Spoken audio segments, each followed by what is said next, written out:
Hello, I'm your host, Barbara Carr. I'm a certified health consultant with Swiss Bionic Solutions. And today we want to discuss the effects of EMF, or electromagnetic fields, the good, the bad, and the better. We appreciate you joining us, and we welcome you on to our session. If you have any questions, you're welcome to use the chat box. If you'd like to speak to the person who invited you, or you can actually go to bionichealthtoday.com and book a private consultation. So at the end of the session, we will have time to actually sit and answer your questions. So just type them into the chat box or wait until the end of the presentation, and we will certainly be able to answer anything that you have of interest that you'd like us to go through. So electromagnetic fields, the good, the bad, and the better. So today let's examine how our cells function, what can interfere with that function, and options to improve that function. We have 70 to 75 trillion cells. Would you agree that healthy cells will equal a healthy body? How healthy are your cells? Each cell membrane has over 1 million receptors, so that's 75 trillion times 1 million. That's a ton of I say ton, that's an awful lot of receptors. So electromagnetic impulses cause resonating vibrations to these receptors. That vibration stimulates the functions of the cells. That's basically it in a nutshell. Therefore, a correct vibration should equal a correct function. But what happens if we have an incorrect vibration? Will that translate into an incorrect function? So here's a picture of a live blood cell analysis, nice and plump and round and look very happy, healthy, and whole. You can see that oxygen and nutrition could actually get into these cells. If this was actually live, you could see these vibrating back and forth. So what if our 70 to 75 trillion cells, and that would include bone cells, organ cells, blood cells, brain cells, nerve and muscle cells, and every other cell in our body, were in an optimal condition to receive oxygen, water, and nutrition and expel waste? What if our 70 to 75 trillion cells functioned correctly at the correct vibration level? How would we feel? How would we function? So here's a slightly different live blood cell analysis, and this is actually one of my own live blood cell that was taken a few years ago. You can see this one does not look like they're very functional cells. So what if we have dysfunctional cells that cannot accept oxygen, nutrition, and water? What if our dysfunctional cells hold on to toxic waste, unable to release it? You see this clump of cells here. Can you just imagine trying to get oxygen into the center of this clump? And you can only imagine how I was feeling at that particular time. So if our cells cannot function or communicate properly, what's going to happen? How are we going to feel? So the question is, how well are your cells functioning? Where do you fall between these two slides? Are you worse? Are you better? Are you somewhere in between? How well would you like them to function? And what impact will dysfunctional cells have to our body's organs, glands, systems, nerves, muscles, bones, on and on? In 1931, German physician Otto Warburg was awarded the Nobel Prize for his research proving that oxygen cells use a form of non-oxygen metabolism to survive. Oxygen provides far less fuel for cancer cells than glucose. Only 2 energies of molecules are needed instead of 36 are provided, rather than 36 with sugar. So we can see the tremendous difference that would be. Which cells do you think will provide a better non-oxygen environment, A or B? So what we're looking for is, and put it in the chat box, if you think if a cell, such as Otto Warburg was discovering, grows cancer much better in a non-oxygen environment. Yes, absolutely. The cells in number A are a much better environment to produce cancer cells, aren't they?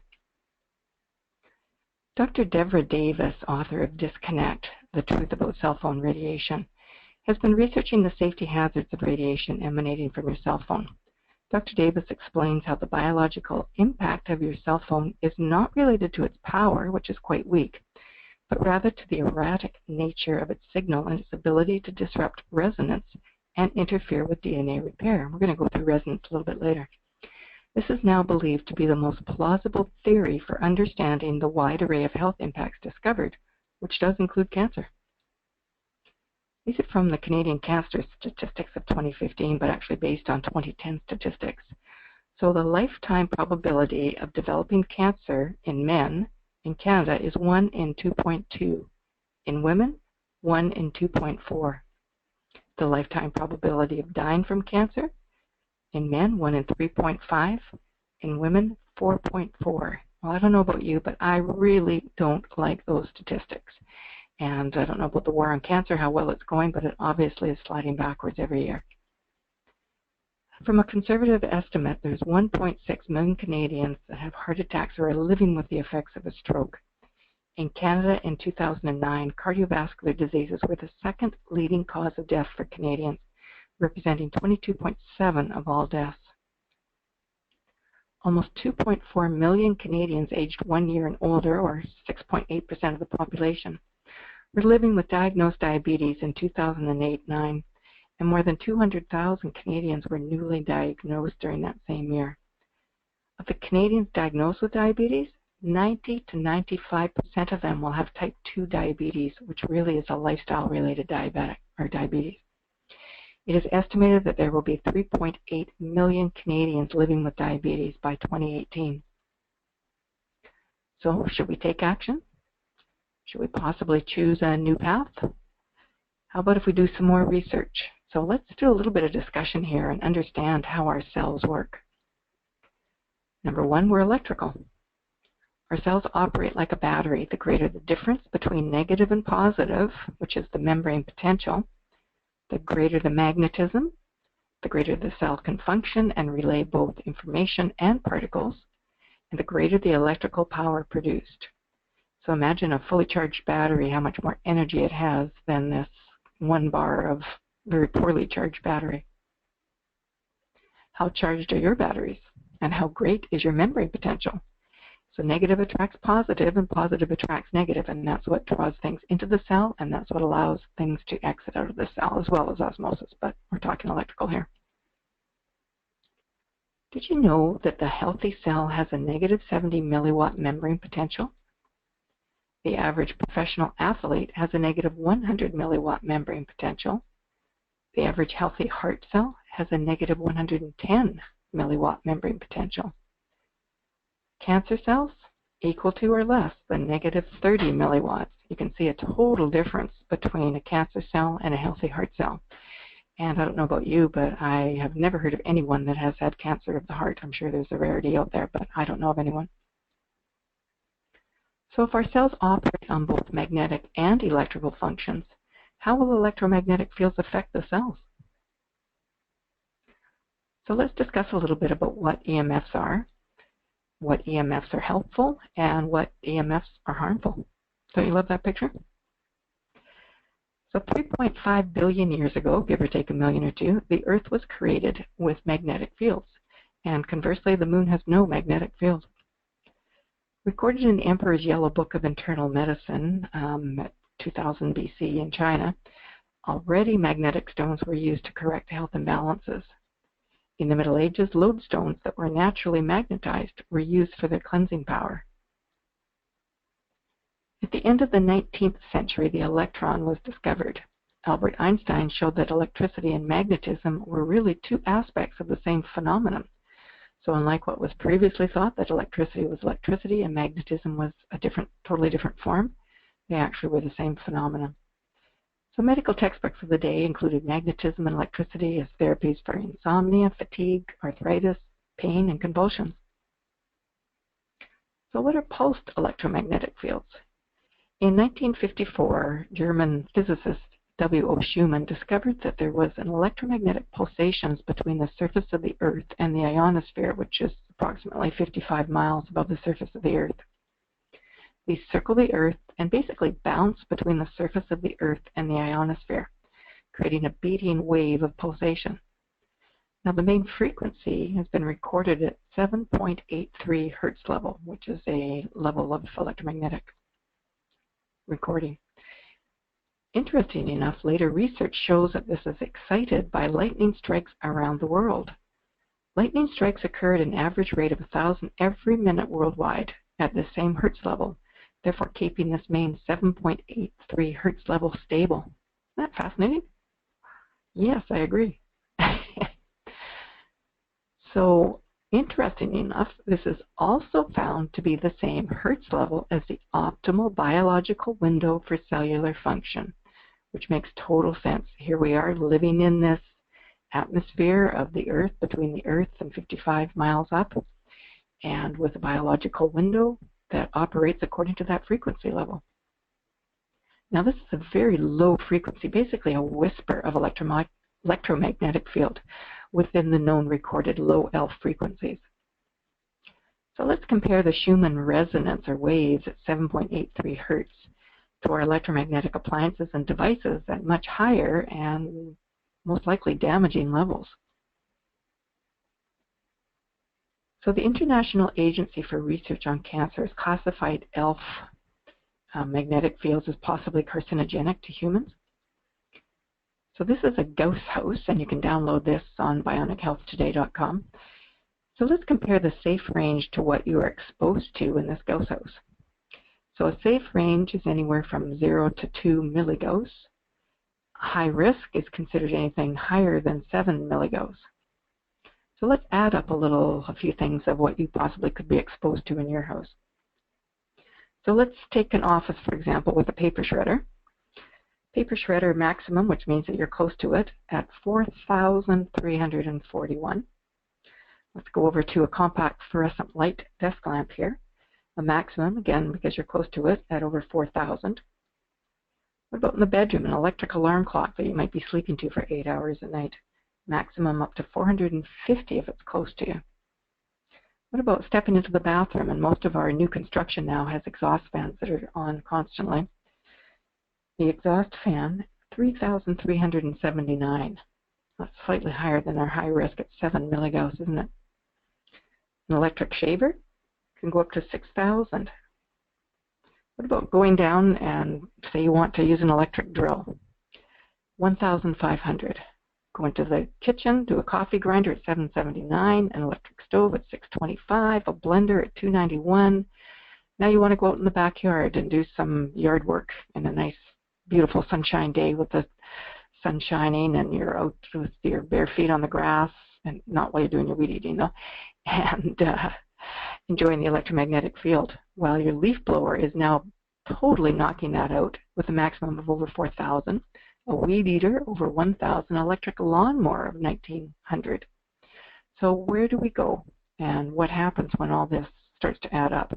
How long are you exposed to these different levels of very high intensity, and how frequently are you exposed? Good question. So what are the health concerns of electrosmog? Well, if these Schumann resonances are blocked or overtaken, as we've talked about, by other higher frequencies, we appear to be more susceptible to illness, compromised immunity, depression, and loss of cell membrane integrity. Now, the principle of resonance, which we understand here with this fellow about to activate these marbles, is basically aligning to an outside stimulus. Now, this occurs within 8 minutes, which was understood by Galileo, and resonance within your cells can last between 4 to 6 hours. So what are you resonating to? Helpful or harmful EMFs? This is going to affect you within 8 minutes, and that this can last between 4 and 6 hours. That can be pretty scary if you're exposed to these much higher intensity levels. So going back to our 70 to 75 trillion cells, with each cell membrane having over 1 million receptors, it seems vitally important to align these receptors to the proper biological window of electromagnetic field for healthy cellular function. Would you agree? Yes, yes, and yes, absolutely. So what's some research that's been done on pulsed electromagnetic fields? Well, ending in 2003, there was a NASA study done for $3.5 million. And these findings indicated that cells grow faster, are healthier, and live longer when exposed to low-frequency pulsed electromagnetic fields. So from NASA, they found the low-amplitude, rapidly time-varying magnetic fields exerted a very potent effect on the proliferation, morphology, and gene expression of the cells in culture. And very fascinating study to read, and again, you can find that on the Bionic Health Today website. So further research, NASA also applied for a patent on a pulsed electromagnetic field device based on their research of the countermeasure for bone loss and muscle atrophy. Now, the reason they were even starting this research was because when their astronauts left this Schumann resonance field, went out into space, when they returned, they had tremendous bone loss, depression, anti-aging concerns, and not just from the effects of gravity, but they investigated what else was going on. So this was all part of this study. So the purpose of this study was to develop a pulsed electromagnetic field device for use as a non-invasive countermeasure to enhance bone retention, prevent or alleviate muscle atrophy, and augment natural healing or regenerative process. And these are all things that the astronauts experienced negatively. This research represents a major contribution towards enabling humans to live and work safely in space, and obviously relevant to projected human space exploration. Now, on Earth, this device can be useful in the treatment of various muscle disease, cancer-related muscle atrophy, osteoporosis, and other bone diseases. And again, because this was directly related to bone loss and muscle atrophy is the reason that they're stating these things from this research. So going ahead for more research, these are just the categories of research studies with PEMF that were found on PubMed.gov. So we've got headings of PEMF therapy, cancer, pain, bone depression, brain, inflammation, a review, neuropathy, nerve, wound, osteoporosis, wound healing, cartilage, bone healing, inflammation, arthritis, back, breast, depression. And I don't know about you, when I go through 19 of those 20, other than the review, those are all of interest to me, absolutely. So you can go to the U.S. National Library of Medicine, National Institutes of Health at PubMed.gov, and again, this is found on our website. So we know that PEMF targets the 70 to 75 trillion cells. So the question is, are those PEMFs going to be positive or negative? And what cells would you like to target? Personally, I love this handstand. That's what I'm looking for. But rest and relaxation, more brain activity, being able to have more functionality, be able to digest foods and everything better. So what if there was a way you could introduce positive PEMF to your 70 to 75 trillion cells? What if your cells could resonate with the proper biologically enhancing pulsed electromagnetic field? What if you could do that in the comfort of your home, your office, or even your car? What if you could rest, relax, and refresh, and even enjoy a spa for your brain at the same time? And I'm seeing everything light up. Yes, yes, yes. Would you be interested? Well, absolutely, and that's exactly how I felt when I was first introduced to this. So pulsed electromagnetic field devices for home use have been on the market for more than 2 decades. Swiss Bionic Solutions, the only company in the world with its own in-house research, engineering, development, and manufacturing divisions, is the world leader in PEMF systems for home use. Over 60% of all PEMF systems sold in the world are manufactured and marketed by Swiss Bionic Solutions. The IMRS, or the Intelligent Magnetic Resonance System, is a full spectrum of PEMF applications. So we have a full body mat with housing. We've got 2 local applicators in the form of a probe or a pad for spot areas or smaller areas. We have an integrated sound and light relaxation system. We have an interactive monitoring and regulation system. So the interactive monitoring and regulation system is actually a biofeedback system. It goes on your finger, takes your pulse just like you would going into a hospital setting or a doctor's office. And at the same time, it also ascertains your heart rate variability, which has been used clinically to really get an understanding of what your fight or flight mechanism is, or your rest and digest, your autonomic nervous system. So the more capable you are to adjust to fight or flight or to calm down and relax, then actually the better your heart rate variability is, and the overall indication that that seems to be a better wellness aspect. So this actually listens to what your heart rate variability is, and it'll then adjust the intensity according to that. Pretty interesting, eh? So how about a sound and light brain entrainment therapy? Now this is a spa for your brain. It melts away stress. It improves oxygen circulation. You can enjoy relaxing, restorative sleep. And it naturally improves emotional balance. It actually retrains your brain. So how would you compare PEMF systems and their effectiveness? Well, the best way is to look at their waveforms, their intensity, the frequency, and as well as the device safety, registration, and regulatory compliance, and compare apples to apples. The IMRS full body mat uses a triple sawtooth waveform, which is actually one of the most difficult to produce, but also one of the most powerful, along with the square waveform of the IMRS pad. So the greatest impact or peak voltage will occur with the greatest rise and fall time of the waveform. So many systems, and we're very familiar with this undulating sine wave, which is very gentle, but unfortunately is not the most effective at pushing a pulsed electromagnetic system into your cells. So just like the square wave or a sawtooth signal, I liken this to the greatest intensity that's going to come at the bottom of a waterfall. And that's exactly what happens, and even greater when you're getting into this triple sawtooth formation.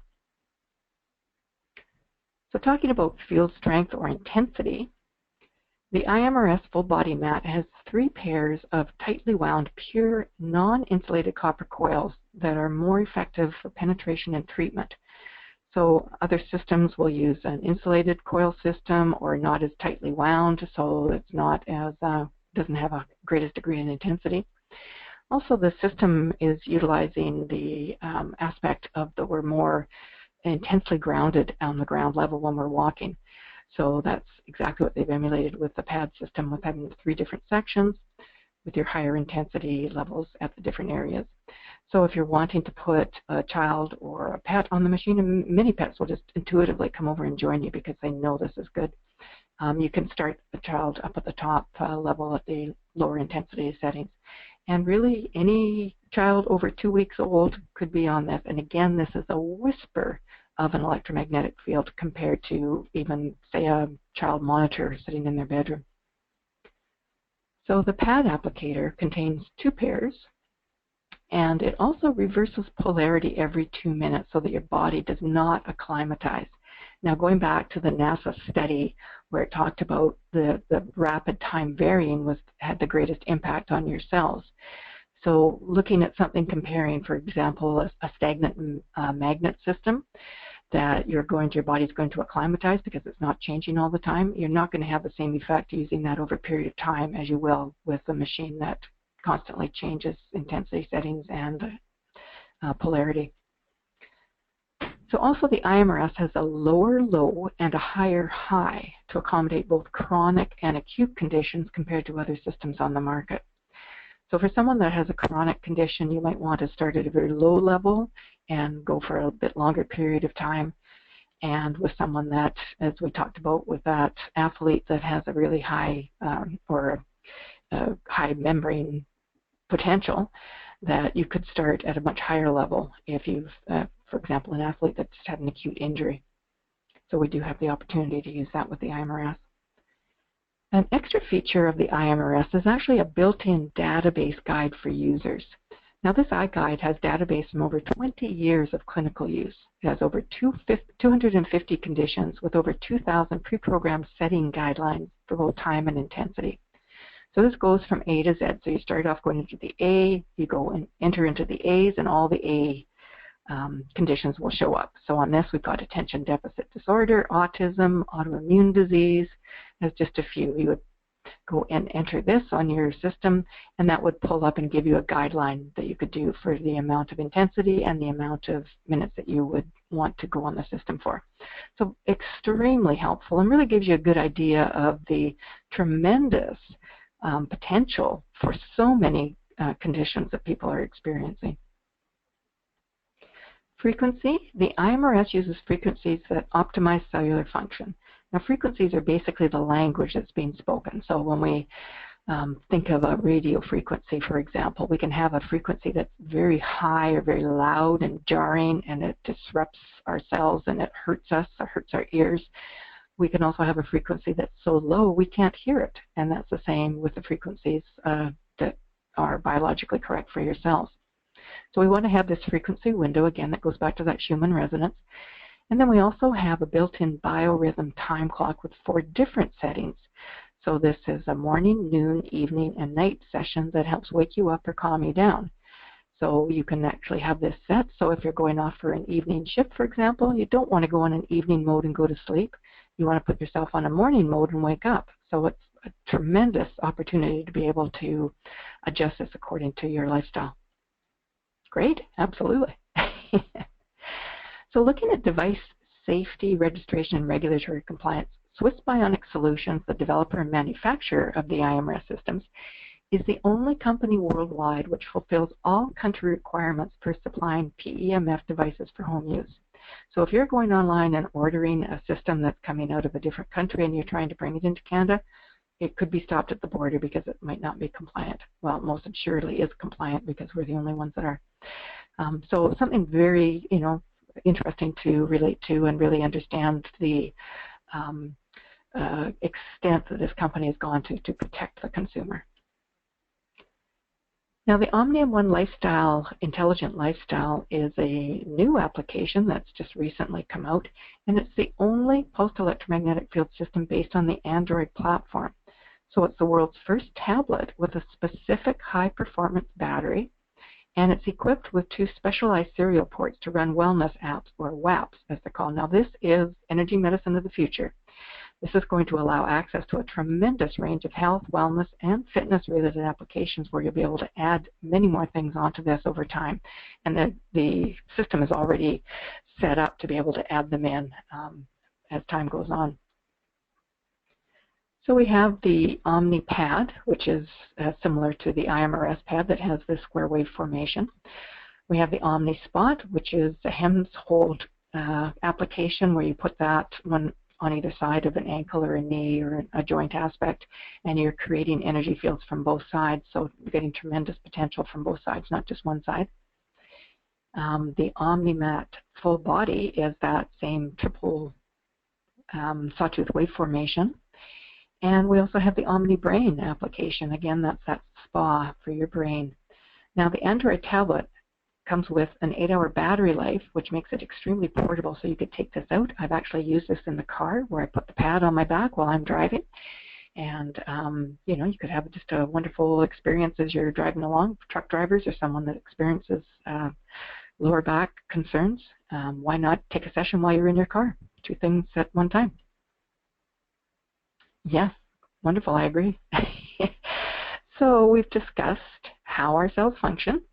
We've discussed what can interfere with that function and some options to improve that function. So what's the right way for you? Did you know that Americans in the U.S. spent $21 billion on vitamins and herbal supplements in 2015, and that wasn't including protein powders. So how much do you spend monthly on nutritional supplements? Now, this is a question you can answer in the chat box. I'm going to give you 4 different options. Okay, option A, do you spend anywhere between $0 and $100? Option B, do you spend over $100 and under $200? Option C, between $200 and $300? Or option D, over $300? So put your answer in the chat box. Do you know that on average, North Americans spend between $300 and $400 a month on nutritional supplements? Now, of course, that is varying. Some people spend excessively an amount of that, and other people spend far less or nothing. So, interesting. So we've got a wide variety here, but a number of people spending over $300 a month. Okay, so going back to our cellular function, what do you think you're able to absorb, depending on what your cellular function is? Are you absorbing 5%, 10%, possibly 50 or 90% if you've got an optimal cellular activity going on? But what if you were like me a couple of years ago? How much do you think I was able to absorb? I don't think I was even absorbing 5% of the majority of my red blood cells, a little less the rest of my body. So how much do those supplements really cost per absorption factor? How much more effective and cost-effective will your nutritional intake be in a properly functioning cell? So not just nutritional supplements, but also your food, your water. Again, we go back to, oxygen sources, anything else, any other application that you're doing to heal your body systems. They're just going to be so much more effective in a functioning cell. Would you agree? Absolutely. It works. So, are you ready to get started? Are you ready to see for yourself the impact that pulsed electromagnetic fields presented at the proper wave formation, intensity, and frequency can have on your cellular health? Pretty exciting, isn't it? How would you like to go from here to here, or even worse than that, to here? So we welcome your questions. Now we're going to have an opportunity to have some questions answered. So if you put some questions in the chat box, you can go ahead or add those in right now, and we will try to answer your questions as best we can right now. If you're viewing this at a later date, or you're in a time frame where you're not able to go, you're welcome to contact us or the friend who introduced you for your personal consultation. And you can go to bionichealthtoday.com to book a consultation form. And we just thank you so much for attending. We've appreciated the opportunity to explain, and we'd love to have you get started today. So thank you for attending, and take joy in your journey. Again, I'm Barbara Carr, your host with Bionic Health Today, and do feel welcome to visit us at bionichealthtoday.com. Take joy in your journey.